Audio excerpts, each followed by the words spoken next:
I'm here to talk about Overlanding, from how-tos, advice, gear, vehicle builds, and everything in between.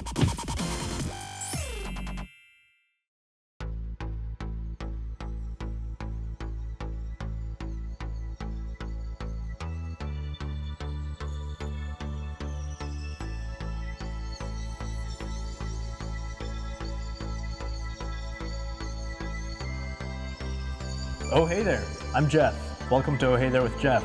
Today we're going to be talking about body armor. As you probably know by now, there are a lot of different options for body armor. And really what it comes down to is, does it fit your driving style?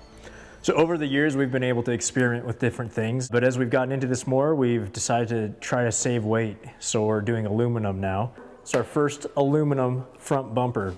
So a couple things we really like about it. Obviously the weight savings is great. It's a low profile.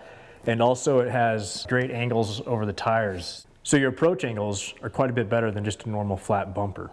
One thing to look for when you're putting body armor or front and rear bumpers onto your vehicle is make sure they come with recovery points. Make sure the manufacturer also verifies that you can put stress on these and it has a stress rating. So these work great for us. It is aluminum bumper, but it ties right into our frame and we can use these as recovery points. Okay, let's move on to skid plates. It's going to cover the underside of your radiator, your oil pan, transmission, and transfer case. So that's a lot of critical things that you want to take care of. We haven't always done a full skid plate system. We do have it on this truck though, and we've got 1/4 inch thick aluminum plating throughout our entire stretch here. One thing to keep in mind with your skid plates is it can catch dirt and mud on the top side of them. So make sure you're always cleaning them out. Make sure that if you do steel, you're not getting rust in some of those areas, and just keep debris free of there after each trip. One more area to consider is your fuel tank. Now we don't have anything on here other than the factory plastic cover, but we haven't found that we need one yet. We do drive carefully with that in mind. If you think you need it, go ahead and get something to cover your gas can. All right, let's talk about steps and rock sliders. We have an aluminum step. It is pretty beefy and it does offer protection to the vehicle, but it's not a true slider. I say that because you're not going to put the entire weight of the vehicle on this. You don't want to get high centered on a rock here. Also, you're not going to use a high lift jack on this thing. This is a steel bumper with dual swing outs, and it needs to be steel just because of all of the weight that it supports. It does have great exit angles on it, so when we're doing some off-roading, it's very capable. And it is a low profile, so it fits pretty tight against the vehicle.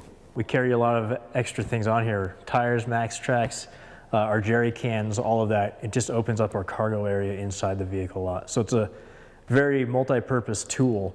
Just like we talked about on the front bumper, you want to have recovery points.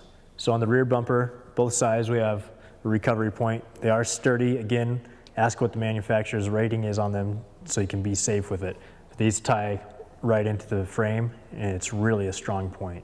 Another thing to consider is getting protection on your lower control arms and on your shock mount points on the rear axle. That's what we run. We really like it. Love to hear what you guys are doing. What do you find necessary? What is overkill? And leave some comments below.